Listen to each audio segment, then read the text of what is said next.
একটা কিতাবের জ্ঞান আর একটা সিনার জ্ঞান, যেটা সিজদার মাধ্যমে আল্লাহ বান্দাই মুমিনের সিনার ভিতরে আল্লাহ নিজে ঢেলে দেন।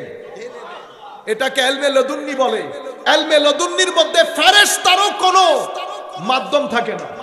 কাশফ এবং ইলহামের জ্ঞানের মধ্যে ফেরেশতা মাঝখানে থাকে, কিন্তু ইলমে লদুন্নি যখন হয় তো এটা আমার আল্লাহ নিজে মুমিনে হকের সিনার ভিতরে ঢেলে দেন। আমি যেটা বলতে চাচ্ছিলাম, মিসলুকুম তৌহিদের নবুয়তের সাথে বিয়াদবি করার জন্য করা হয় নাই, তৌহিদ বাঁচানোর জন্য করা হয়েছে। কিভাবে? সম্মানিত উপস্থিতি, আমার নবী সাল্লাল্লাহু আলাইহি ওয়াসাল্লাম হচ্ছে মিসলুকুম। কেন? কারণ আমাদের যিনি মালিক, আমাদের যিনি স্রষ্টা, তার আকৃতি, প্রকৃতি, গঠন, ধরন কোন দিক থেকে আল্লাহ কারো মতো, আল্লাহর কোন সাদৃশ্য, আল্লাহ জায়গা থেকে, স্থান থেকে, দেশ থেকে, সপ্তাহ থেকে, মাস থেকে, বছর থেকে, দুনিয়া থেকে, নবমণ্ডল, ভূমণ্ডল থেকে, সব কিছু থেকে আল্লাহ পুত পবিত্র।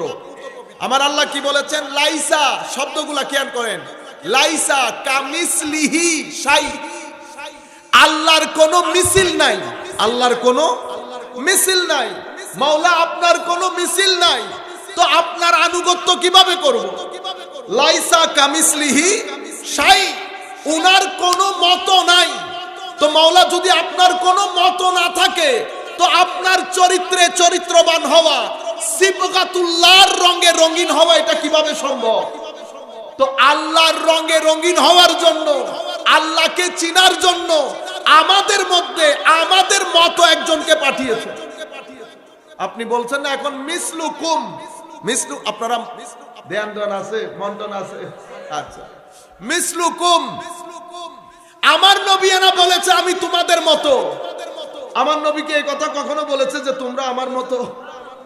এটা বলেন নাই। বরং বুখারী মুসলিম শরীফের রিওয়ায়াতের মধ্যে সৌমে বেসাল, ইফতারি সাহারি না করে রোজা রাখা, ইফতারি সাহারি না করে রোজা রাখা। সাহাবায়ে কেরাম কেউ কেউ চেষ্টা করেছেন রোজা রাখতে। দেখেন এখানে বলছে মিসলুকুম, কিন্তু এখানে আমার নবী কি বলছেন? শব্দগুলা দেখেন, আইয়ুকুম মিসলি, তোমাদের মধ্যে আমার মতো কে আছো? তোমরা তো আমার মতো নও। হাবিব কোরআনের মধ্যে মিসলুকুম বলছে, আপনি বলছেন আইয়ুকুম মিসলি, তোমরা তো আমার মতো নও। সেকেন্ড, ইন্নী লাস্তু মিসলাকুম, আমি তোমাদের মতো নই। ইন্নী লাস্তু কাহাইআতিকুম আও কামা ক্বালা নবী সাল্লাল্লাহু আলাইহি ওয়াসাল্লাম, আমার ইন্টেরিয়র ডিজাইন তোমাদের মতো না, আমার ভিতরের ডিজাইন তোমাদের মতো না। তাইলে এখানে বলছে তোমার মতো, এখানে বলছেন না, তাইলে বলতে হবে নবী আমাদের মতো, কিন্তু নবী আমাদের মতো নয়। আপনি যে আন্দাজে বুঝেছেন, সেই আন্দাজে আপনি নবুয়তের শানে বিয়াদবির দরজা খুলে দিচ্ছেন। অথচ এই আয়াত নাজিল করা হয়েছে তাওহীদ প্রতিষ্ঠা করার জন্য, নবুয়তের শানে বিয়াদবি করার জন্য নয়। আপনি মত মনে করছেন, আসেন দেখি কত মত।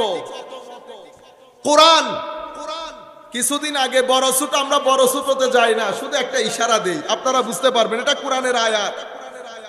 কোরআন শরীফের ব্যাপারে আমার আল্লাহ বলছেন, হুদান ওয়া রাহমাতান ওয়া বুশরা লিল মুসলিমিন, কোরআন মুসলমানের জন্য হেদায়েত, কোরআন মুসলমানের জন্য সুসংবাদ, কোরআন মুসলমানের জন্য রহমত। কার জন্য? তো কোরআন রহমত মুসলমানের জন্য, নবী রহমত কার জন্য? পুরা সৃষ্টি জগতের জন্য। এবার কে বড় কে ছোট সেটা আপনাদের উপর ছেড়ে দিয়েছি। আল্লাহ বলছেন হুদান ওয়া বুশরা ওয়া রাহমাতান লিল মুসলিমিন। আয়াত বলে দিলে আপনারা দেখতে পারবেন, এটা সূরা শুআরার আয়াত 192 থেকে 194 এর পর আয়াত পর্যন্ত পড়লে আল্লাহ বলছেন এই কোরআন হেদায়েত, এটা সুসংবাদ, এটা রহমত মুসলমানদের জন্য। আর আমার নবীর ক্ষেত্রে ওয়ামা আরসালনাকা ইল্লা রাহমাতাল লিল আলামিন, আমার নবী আলামিনের রহমত, কোরআন মুসলমানের রহমত। এখন আপনি সিদ্ধান্ত নেন, বড় ছোটতে আমরা যাই না, বড় ছোটতে আমরা যাই না। সম্মানিত উপস্থিতি, আমার মতো তোমার মতো এবার আপনি দেখেন, কোরআন নাজিল হয়েছে কার উপর নাজিল হয়েছে? আমার নবীর উপর।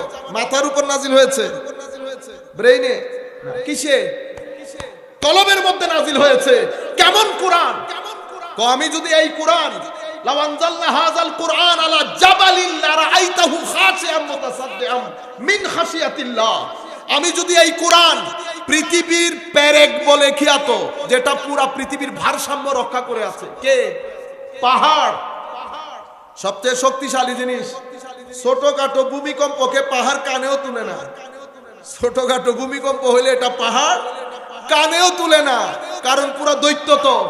তো এই দৈত্যের উপর কোরআন নাজিল করলে আমার আল্লাহ বলছেন এটা রুইয়ের মতো, কঠনের মতো উড়ে যেত। সেরকম একটা কোরআন আমার নবী কলমের মধ্যে ধারণ করেছে। এবার চিন্তা করে দেখেন কলমে মুহাম্মদীকে আল্লাহ কতটুকু ইস্তেকামত দান করেছে। সুফিয়ায়ে কেরাম বলছেন সমস্ত নবীদের কলবকে আল্লাহ যেভাবে সাজিয়েছেন তার থেকে কোটি গুণ বেশি নূর দিয়ে আল্লাহ কলবে মুহাম্মদীকে সাজিয়েছে। আপনি এখনো নূর মাটির মধ্যে আছেন। মনে রাখবেন, আমার নবী বলেছেন, হযরত আয়েশা সিদ্দিকাকে যখন জিজ্ঞেস করা হয়েছে নবীর চরিত্র কেমন, নবীর চরিত্র কোরআন। নবীর চরিত্র কোরআন। কোরআন মাদ্রাসার লোকজন বুঝবে, কোরআন সিফত ইলাহি, কালাম ইলাহি। তো আল্লাহর কালাম হওয়ার কারণে আল্লাহর সিফত, আল্লাহর গুণ। তো যেটা আল্লাহর গুণ সেটা আমার নবীর চরিত্র, সেটা আমার নবীর চরিত্র। তো কোরআনের মধ্যে আয়াত তিন ধরনের। কিছু আয়াতের অর্থ আল্লাহ আল্লাহ রাসূল বাদে কেউ জানে না। আলিফ লাম মিম কাফ হা ইয়া আইন সাদ নুন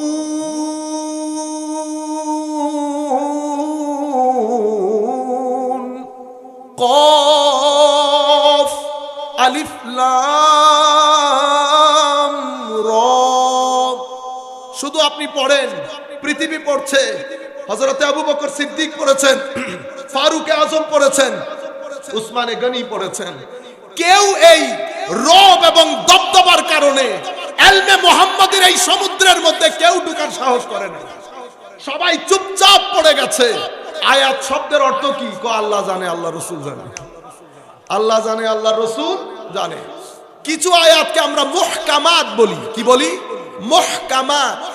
আয়াত অর্থের দিক থেকে স্পষ্ট, না অ্যাড করতে পারবেন, না সুপারসিড করতে পারবেন, না মাস্টারি করতে পারবেন, না ইন্টারপ্রেট, না এক্সপ্লিকেট, না এক্সপ্লেইন, না ইলুসিডেট। আপনি কোনো কিছুই করতে পারবেন না। এগুলো অর্থের দিক থেকে এক অর্থ, অর্থের দিক থেকে স্পষ্ট, কোনো পরিবর্তন হবে না, কোনো ব্যাখ্যা হবে না। মুহকামাত, আল্লাহ বলেছেন হুন্না উম্মুল কিতাব। এগুলার অর্থ সবাই জানে, এগুলার অর্থ সবাই জানে, কোনো মতপার্থক্য নাই। সবাই মানে আমাদের কথা বলতেছি না, ইমামদের কথা বলতেছি। আমরা কি কথা বলতে পারবো এখানে? আচ্ছা, এরপরে মুতাশাবিহাত ওয়া উখারু মুতাশাবিহাত। কিছু আছে মুতাশাবিহাত, এটার অর্থ কে জানে? এটার অর্থ আল্লাহ জানে, রাসূলও জানে। রুসুখ ফিল ইলম, যাদেরকে আমার আল্লাহ তাফাক্কুহ ফিদ দ্বীন দান করেছেন, হুজুর আল্লামা হাশমি সাহেবদের মতো যারা উলামায়ে রব্বানি, ওনারা জানেন, ওনারা জানেন। কেন? কারণ ওনারা শুধু কিতাবের জ্ঞানে জ্ঞানী না। একটা কিতাবের জ্ঞান আর একটা সিনার জ্ঞান, যেটা সিজদার মাধ্যমে আল্লাহ বান্দাই মুমিনের সিনার ভিতরে আল্লাহ নিজে ঢেলে দেন। এটাকে ইলমে লদুন্নি বলে। ইলমে লদুন্নির মধ্যে ফেরেশতারও কোনো মাধ্যম থাকে না। কাশফ এবং ইলহামের জ্ঞানের মধ্যে ফেরেশতা মাঝখানে থাকে, কিন্তু ইলমে লদুন্নি যখন হয় তো এটা আমার আল্লাহ নিজে মুমিনে হকের সিনার ভিতরে ঢেলে দেন। এই ধরনের জ্ঞান যাদের আছে তারা জানে এই আয়াতের অর্থ কি। তাইলে আয়াত কয় ধরনের পাইলেন? মুতাশাবিহাত, মুহকামাত, মুকাত্তাআত। মুকাত্তাআত। সালাতুন ইয়া রাসূলুল্লাহ আলাইকুম সালামুন ইয়া হাবিবাল্লাহ আলাইকুম তাইলে আয়াত তিন ধরনের হলো। আমার নবীর চরিত্র হচ্ছে কোরআন, আমার নবীর চরিত্র যেহেতু কোরআন, কোরআনের আয়াত যেহেতু তিন ধরনের, আমার নবীর শানও তিন ধরনের। নবীর শানও তিন ধরনের। মিসলুকুম, তো এটা বাশারিয়াতে মুস্তাফা, বাশারিয়াতে মুস্তাফা। আমার নবীর এক্সটেরিয়র ডিজাইন, আউটার ডিজাইন, আমার নবীর বাইরের কনস্ট্রাকশন, বাইরের ডিজাইন আপনি আমি যেরকম দেখতেছি সেরকম, এটা বাশারিয়াতে মুস্তাফা। আমার নবীর আরেকটা শান নূরানিয়তে মুস্তাফা, আমার নবীর আরেক শান হাকিকতে মুস্তাফা। আমি একেবারে গভীর চিন্তা ছিল আমার, আমি মেরাজ আমার বুঝে আসতেছিল না তিন ধাপে কেন হলো। একবার মসজিদে হারাম থেকে আকসা, আবার আকসা থেকে সিদরাতুল মুনতাহা, অতঃপর ওখান থেকে ফাকানা কাবা কাউসাইনি আও আদনা। আমার আল্লাহ তো নিয়ে যাওয়ার দরকার ছিল এক রুট, কিন্তু আল্লাহ রুট একটা ব্যবহার করে না, রুট তিনটা ব্যবহার করেছে। আমি করতে করতে আমার শেখ, আমার উস্তাদ হুজুর সৈয়দি শাইখুল ইসলাম, উনি প্রশ্নের মধ্যে হঠাৎ করে উনি বললেন, বেটা আমার নবীর শান যেমন তিনটা, আমার নবীর মেরাজও তিন, মেরাজের রুটও তিনটা। তো হারাম থেকে যদি আকসা পর্যন্ত না যেত, বশরিয়তে মুস্তাফার মেরাজ হতো না। আকসা থেকে যদি সিদরাতুল মুনতাহা না যেত, নূরানিয়তে মুস্তাফা মেরাজ হতো না। সিদরাতুল মুনতাহা থেকে ফাকানা কাবা কাউসাইন, তো এটা তো হাকিকতে মুস্তাফার সফর। সেই কারণে জিবরিল বলছে আমি যেতে পারবো না। আমার নবী ভীত ছিল না। আমার নবী কোন রিওয়ায়াতের মধ্যে আমরা কখনো কারো মুখে শুনি নাই আমার নবী ভয় পেয়ে গেছে, একবার যাইতো দুইবার পিছনে আসে, সেরকম না। আমার নবী তো গড়গড় করে চলে গেছে। কেন? কারণ আমার আল্লাহ বলেছেন ইয়া আইয়াতুহান নাফসুল মুতমাইন্না ইরজিই, কাম ব্যাক। কি বলেছে? ফেরত আসো। রিটার্ন টিকেটের মধ্যে ভয় থাকে না, ইন যাইতে সময় তারা ডর লাগে। তুই আইসু কই দেন, তো ফেরত আইসু কই দেন। কি বলেছে? ফেরত আসেন। কোথায়? যেখানে আপনার ঠিকানা সেখানে। আমার নবীর ঠিকানা অনুযায়ী চলে গেছে। কতটুকুন গেছে? ফাকানা কাবা কাউসাইনি আও আদনা। এটা ব্যাখ্যার মতো না, এটা আল্লাহ জানেন, আল্লাহর হাবিব জানেন, যাদেরকে আল্লাহ মারেফত দান করেছেন তারা জানেন। এই মেরাজের মধ্যে বশরিয়তে মুস্তাফা, নূরানিয়তে মুস্তাফা, হাকিকতে মুস্তাফা, নবী পাক সাল্লাল্লাহু আলাইহি ওয়াসাল্লামের তিন ডাইমেনশন আল্লাহ তুলে ধরেছেন। আমার ভাইয়েরা, শান এত উচ্চতে নিয়ে গেছেন আমার আল্লাহ। আপনি দেখেন আজানের মধ্যে নবী আছে, নামাজ আমার আল্লাহর। আমি এক সময় ইংল্যান্ডের মধ্যে ছিলাম, তো আপনারা ওসিলা করেন, এই ওসিলা বাদ দিয়ে সরাসরি আল্লাহর কাছে চান। আমি বলছি একটা কাজ করেন, আপনি নামাজ থেকে আসসালামু আলাইকা আইয়ুহান নবী বাদ দিয়ে দেন, আমরা মোনাজাত থেকে ওসিলা বাদ দিয়ে দেব। পারবেন? নামাজ আল্লাহর, কোনো প্রয়োজন ছিল না নামাজের মধ্যে আসসালামু আলাইকা আইয়ুহান নবী বলার।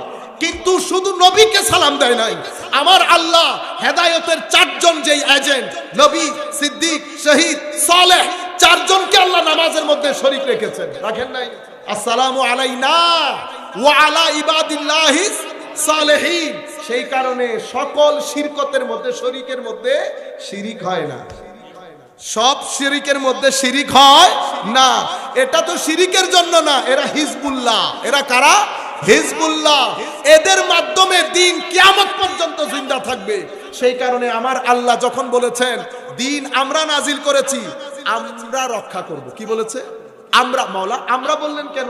আমি বললে তো অসুবিধা ছিল। আপনি তো অনেক জায়গায় আমিও বলেছেন, মুফাসসিরিনে কেরাম যার যার মতো তাফসীর করেছেন যে আমরা গ্রেটনেসের জন্য, মহানত্ব বোঝানোর জন্য। এটা আপন জায়গায় ঠিক, কিন্তু আরো কিছু হতে পারে, আরো কিছু হতে পারে। আমার আল্লাহ যত জায়গায় যত কাজে উসিলা ব্যবহার করেছেন, প্রত্যেক কাজে আমি না বলে আমরা বলেছি। আদম আলাইহিস সালামের ফু আমার আল্লাহ নিজে দিয়েছেন, সেখানে বলেছেন ওয়ানাফাখতু তু ফীহি মির রূহি। আরবির মধ্যে তু মানে আমি, ওয়ানাফাখতু মানে আই হ্যাভ ব্লোন, আমি ফুটা দিয়েছি। হযরত ঈসার ক্ষেত্রে ফুটা আমার নবী দেন নাই, আমার আল্লাহ দেন নাই, জিবরিল দিয়ে দিয়েছেন। সেই জায়গায় বলেছেন ওয়ানাফাখ না, তু বলে নাই, আমরা দিয়েছি। কেন? জিবরিলের ওসিলা ব্যবহার হয়েছে। আমরা নাজিল করেছি। মাওলা আমরা বললেন যে আমি, বললেন না যে? আমি বলেছি, কারণ আমরা না বললে আবার জিবরিল বঞ্চিত হয়ে যাবে। কাজ তো জিবরিলের মাধ্যমে করাচ্ছি। জিবরিলের শানকে বুলন্দ করার জন্য ইন্না বলে আল্লাহ জিবরিলকে চাদরের ভিতর আবৃত করেছেন।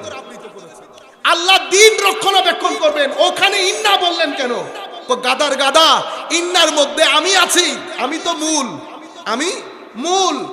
আমার নবীর সাহাবী, তাবেঈ, আমার নবীর শেষ যুগ পর্যন্ত যেই মারদে হকের মাধ্যমে দ্বীনের একটা ইট এই দেওয়ালের সাথে লাগবে, সবাই ইন্নার মধ্যে শামিল হয়েছে, সবাই ইন্নার মধ্যে শামিল হয়েছে। আমার আল্লাহ এভাবে সম্মানিত করেছেন। রাসূল করিম সাল্লাল্লাহু আলাইহি ওয়াসাল্লাম আজানের মধ্যে রেখেছেন, নামাজের মধ্যে রেখেছেন। কুরআন আমাদেরকে বলে সৃষ্টির সবকিছু আল্লাহর তাসবিহ পড়ে, আল্লাহর তাসবিহ।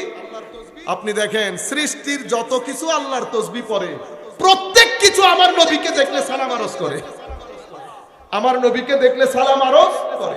পাথর আল্লাহর তাসবিহ পড়ে, কোরআনের আয়াত অনুযায়ী আমরা বুঝতে পারি। ওয়ালাকিল্লা তাফকাহুনা তাসবিহাহুম, কোরআনের আয়াত এসেছে। পাথর আমার নবী মুসলিম শরীফের আয়াতের মধ্যে বলছে, আমি আমার এখনো পর্যন্ত ওহী আমি আমার নবুয়ত প্রকাশ করি নাই। আল্লাহ তখন ব্র্যান্ড তৈরি করতেছেন, আমার নবীর ব্র্যান্ড। আমি যখন শহর থেকে আমার গ্রাম থেকে একটু বের হয়ে যেতাম, একটা পাথর আমাকে দেখলেই বলতো আসসালাতু ওয়াসসালামু আলাইকা সাইয়্যিদি ইয়া রাসূলুল্লাহ।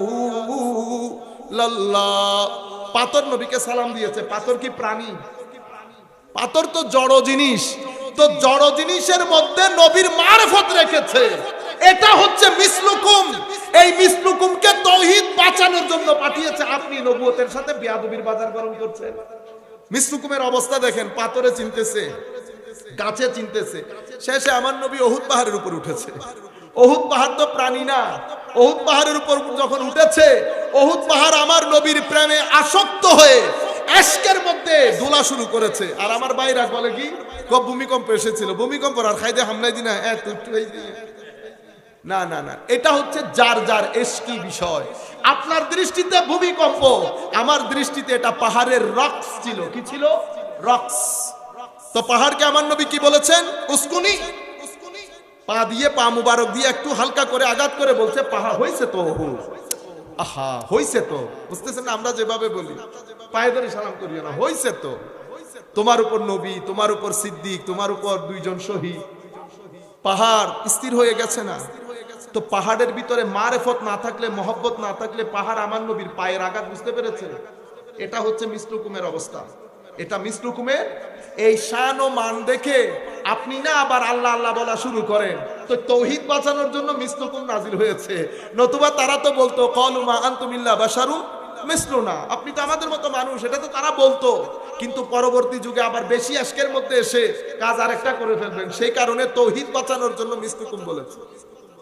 আমার নবীর শান হচ্ছে, আমার নবী রুয়ে জমিনের মধ্যে, এটা আমার আখেরি পয়েন্ট। পাথর, পাহাড়, সমুদ্র সবকিছু আয়াতুল্লাহ, এটা আল্লাহর নিদর্শন। এগুলা দেখলে আপনি আল্লাহ বুঝতে পারবেন। যেই ব্যক্তি আল্লাহকে মানে না, বিশ্বাস করে না, তাকেও যদি আপনি একটা সমুদ্র দেখিয়ে বলেন যে এই যে সমুদ্র দেখতেছেন এটা আমার দাদার বাবা করেছে, কোনোদিন বিশ্বাস করবে না, কোনোদিন বিশ্বাস করবেন। আপনি জিজ্ঞেস করেন কেন বিশ্বাস করেন না, কোনো না এটা হইতে পারে না। ভাই কেন হইতে পারে না? কারণ সে মনে করছে সে বিশ্বাস করে না। না, আল্লাহতে বিশ্বাস না করে আপনি পারবেন না। আপনার সাবকনশাস মাইন্ডের মধ্যে আমার আল্লাহ, এটাকে আমরা বলি ফিতরাতুল্লাহ, ফিতরাতুন নাস, ফিতরাতুল্লাহ আল্লাতী ফাতারান নাস আলাইহা, এটাকে আমরা বলি primordial nature of human being. মানুষের ভিতরের অবস্থা, যেভাবে মানুষের ভিতরকে আল্লাহ ডিজাইন করেছেন, সেখানে আল্লাহ নিজেকে রেখেছেন। আপনি হাজার চেষ্টা করলে আল্লাহকে এখান থেকে বের করতে পারবেন না। তো এগুলো সব আয়াতুল্লাহ, এগুলাকে আমরা বলি আয়াতে মানজুর, দেখা যায়। কোরআনের আয়াতকে আমরা কি বলি? আয়াতে মানতুক, পড়া যায়। এটাও নিদর্শন, ওইটাও নিদর্শন। মাওলা আসমানের নিচে আপনার সবচেয়ে বড় দলিলকে আমার আল্লাহ কোরআনে পাকের মধ্যে বলছে, আমার সবচেয়ে বড় দলিল আমার নবী মুহাম্মদুর রাসূলুল্লাহ সাল্লাল্লাহু আলাইহি ওয়াসাল্লাম। আমার নবীকে কি বলেছে? কদ জাআকুম বুরহান, তোমাদের কাছে তোমাদের রবের পক্ষ থেকে বুরহান এসেছে। মাওলা বুরহান কি? মুফাসসিরিনে কেরাম বলেছেন বুরহান মানে আউকাদুল আদিল্লাহ, দলিল দলিল দলিল, সবচেয়ে কঠিন দলিল আমার নবী। সেই কারণে সূরা ইখলাস যখন শুরু করছেন, আল্লাহ আমার নবীকে দিয়ে শুরু করেছেন। সূরা ইখলাস কি দিয়ে শুরু করেছেন? রিসালাত দিয়ে। কুল, হাবিব আপনি বলেন তো তাওহীদ কি? আগে রিসালাতের পরে তাওহীদের স্বীকৃতি হলে তবে তাওহীদ। কারণ কি? কারণ তাওহীদ তো হুয়া, হুয়া তো দেখা যায় না, ছোঁয়া যায় না, হুয়া তো এখানে নাই। বিশ্বাস করবেন কি দিয়ে? কুল দিয়ে। কিভাবে? কুলটা হুয়া না তো, এটা হাজা। এটা কি? ওয়াহাজান নবী, ইন্না আউলান নাসি বিইব্রাহিম লাল্লাযিনা তাবাউহু ওয়া হাযান নবী। তো যেহেতু হুয়ার জন্য হাজা দরকার, আমার আল্লাহ নিজের হুয়ার জন্য হাজাকে পাঠিয়েছে আমার নবীকে।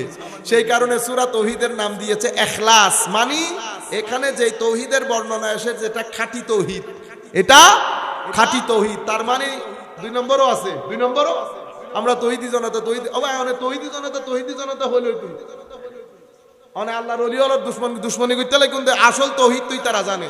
হুজুর গৌসুল আজম আব্দুল কাদের জিলানীর একটা বই আছে, এটা হুজুরের ওয়াজের বই, আল ফাতহুর রাব্বানী।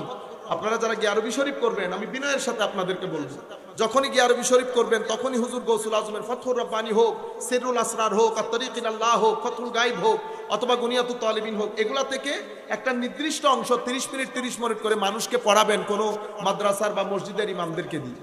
হুজুর গৌসুল আজম আল ফাতহুর রাব্বানী লিখেছেন, ওয়াস এগুলা কিতাব আকারে লিখিত হয়েছে। প্রত্যেক মজলিস প্রায় 62টা মজলিস আছে, 2 পেজ 2 পেজ, কিন্তু তাওহীদের যে পেজ এটা প্রায় 120 পেজ, 120। আল্লাহ রাব্বুল আলামিন আমাদের হামি ও নাসির হোক। মওলাই করিম আমাদেরকে কবুল করুক। ওয়া মা আলাইনাল বালাগুল মুবিন। আসসালামু আলাইকুম ওয়া রাহমাতুল্লাহ।